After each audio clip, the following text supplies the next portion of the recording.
Hey, hello there. This brother Jerry Van Runk with another slice of toast from the bread of life. I can't help but seeing the temptation to just give up in life, and suicides are on the rise, depression's on the rise, and it seems like so many lives are getting shipwrecked.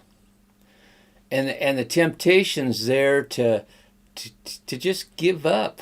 Go ahead and go down with the ship. It seems more than you can handle. It's more than you can overcome.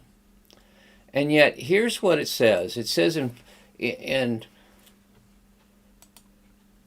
Corinthians chapter 10, verse 13, there hath no temptation taken you, but such is common to man. But God is faithful, who will not suffer you to be tempted above that ye are able, and that you will, with the temptation, also make a way of escape, that you may be able to bear it.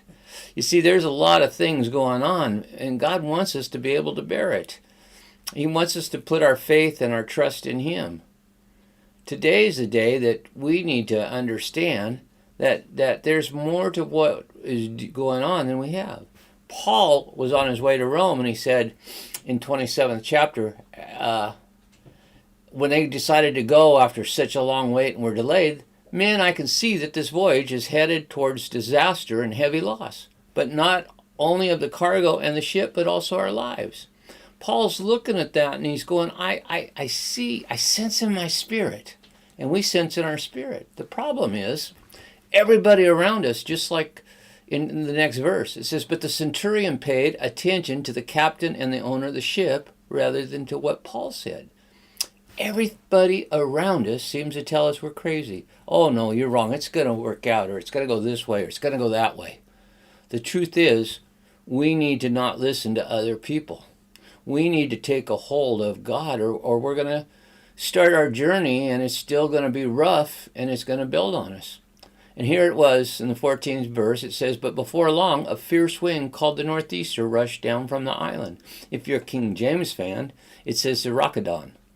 And there's a lot of Radocadons or Northwesters in our life, those mighty storms that are storms of the century that come up. And that was what this was.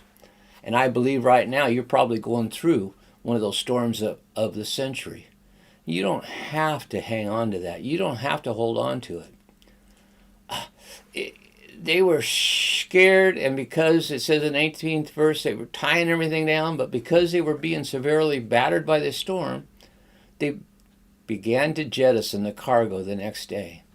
And you see, after a little time, you start giving up. You start throwing away those things that you laid so dear in your heart to make and accomplish the things that were laid before you. We start getting rid of our possessions. We start running. And it doesn't stop right there, because the next verse is, and on the third day, they threw the ship's tackle overboard with their own hands. Suddenly, they grabbed on to what it takes to control the ship. They're so worried and trying to strive for life, they throw away all the control they have over the situation of their own. You don't do that. It goes for a little while, but there is peace coming your way. And Paul got down and he started praying, and more so because it says in the 20th verse, for many days neither sun nor stars appeared, and a severe storm kept raging. Finally, all hope was fading that they would be saved. They were drifting aimlessly in a storm, battering them to and fro.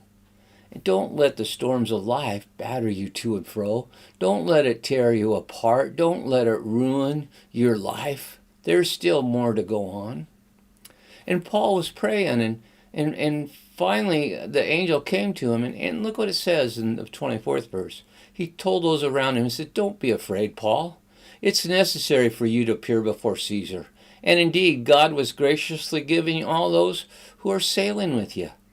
God's got a plan for your life. He's got a distance. He's got you on a journey that he wants to accomplish something in your life. Perhaps you've been called to preach or a witness or family members that you're supposed to leave. Jeremiah 29:11 says, for I know the plans that I have for you. This is the Lord's declaration. It's planned for your well-being and not for disaster, to give you a future and a hope. Don't be hopeless like them. Grab a hold and know that God's got everything planned for you. He's got you in his hand, and he's not going to let go. He's not going to forsake you or leave you, because he promised that he'll never leave you or forsake you. But here's what he says. You will call to me and come and pray to me, and I'll listen to you. Maybe in that storm you need to sit back for a minute, just like Elijah on the mountain in the cave. When the lightning came and the wind came and the earthquake came, but there was a still small voice. And maybe you need to stop for a moment, quit looking at the storm around you, and call to God. Pray to him, because he says, I'll listen to you. And he promises this, you'll seek me and you'll find me when you search for me with all your heart.